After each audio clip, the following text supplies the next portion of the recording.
Pulse বলে না, রুগীর নারী দেখে না, নারী, ওই নারী টিপে টিপে বিএনপি কিন্তু জনগণ যা চায় তাই করেছে। জনগণ যা বলতে চায় আমরা তাই বলেছি। না আমাকে কেন আপনারা এত ভালোবাসবেন বলেন তো? আমার বাড়ি হইল সেই বাংলায়, আমি হলো বাংলার মাইয়া, আর এটা হইল দিনাজপুর। কিন্তু আপনাদের যখন আপনারা আমি উঠে দাঁড়াই, আপনারা যখন খুশি হন, এই ভালোবাসা কেন? এই ভালোবাসা বিএনপির প্রতি ভালোবাসা, এই ভালোবাসা দেশনেত্রী বেগম খালেদা জিয়া এবং অ্যাক্টিং চেয়ারম্যান জনাব তারেক রহমানের প্রতি ভালোবাসা। এবং আমরা যেহেতু 17 বছর একমাত্র রাজনৈতিক দল যারা মানুষের জন্য রাজনীতি করেছি, মানুষের জন্য মার খেয়েছি, মানুষের জন্য জেল খেটেছি, মানুষের জন্য রক্ত দিয়েছি, ঠিক কি ঠিক না? সুতরাং মানুষ এখন চায় একটা স্থিতিশীল সরকার, জবাবদিহিতামূলক সরকার, নির্বাচিত সরকার, নিজেদের ক্ষমতা, নিজেদের পছন্দ, নিজেদের ভোটের অধিকার প্রয়োগ করে যেই সরকারকে আনা যায় সেই সরকার, ঠিক না ঠিক না? তো বাংলাদেশের মানুষের এই নারীর বিষয়টা আমি অনুরোধ করব, যারা সরকারে আছেন আপনারা বোঝার চেষ্টা করুন। বাংলাদেশের মানুষ কিন্তু অনেক ধৈর্যশীল। কি আমরা ধৈর্যশীল না?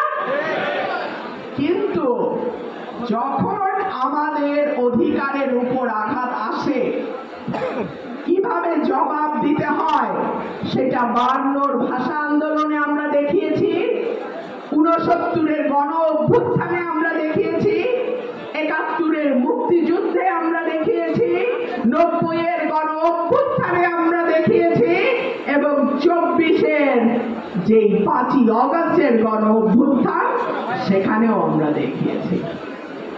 আর একটা কথা বললে বড় বেজার হয়, গরম ভাতে কারা বেজার হয় বলেন তো? বিলাই বেজার হয় নাকি? গরম ভাতে বিলাই বেজার, হায় হায়। যখনই বলি বাবারা, ভাইয়েরা, বোনেরা, 36 দিনে এত বড় অভ্যুত্থান হয় না রে বাবা, হয়। এর পটভূমি আমাদের আপনাদের শ্রমে, ঘামে, রক্তে তারপরে তৈরি হয়েছে, তাই না?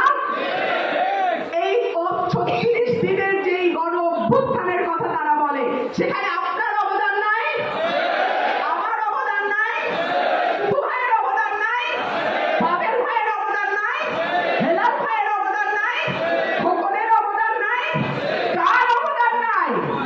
আমাদের সবার অবদান আছে।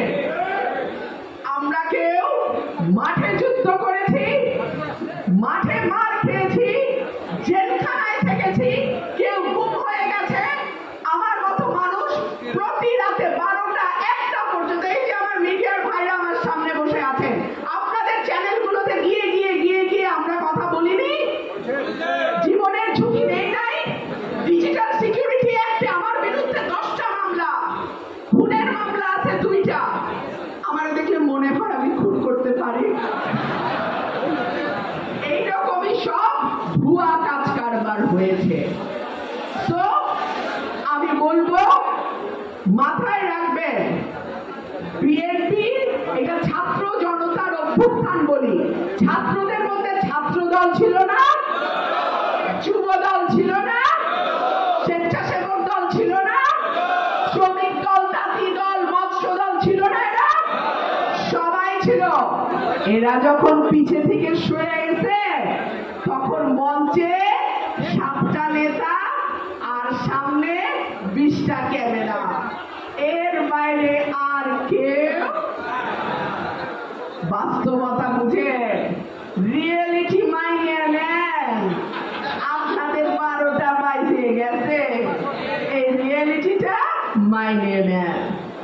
হ্যাঁ, আমার দল, আপনাদের দল, শহীদ প্রেসিডেন্ট জিয়াউর রহমানের দল বহুদলীয় গণতন্ত্রে বিশ্বাস করে। আমরা সকল মত, সকল পথের মানুষের রাজনৈতিক অধিকারে বিশ্বাস করি। আমরা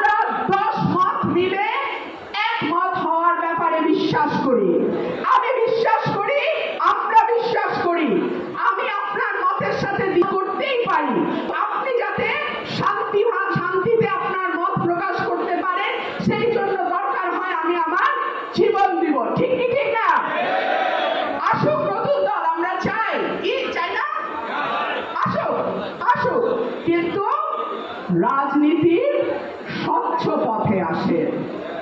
8 মাসে পিএস এর 400 কোটি টাকা যদি হয়ে যায়, গ্রামীণ পরিবার, সাধারণ গ্রামের পরিবার থেকে আসবার পরে নিজেই বলে পকেটে আমার দিনের চলার টাকা নাই।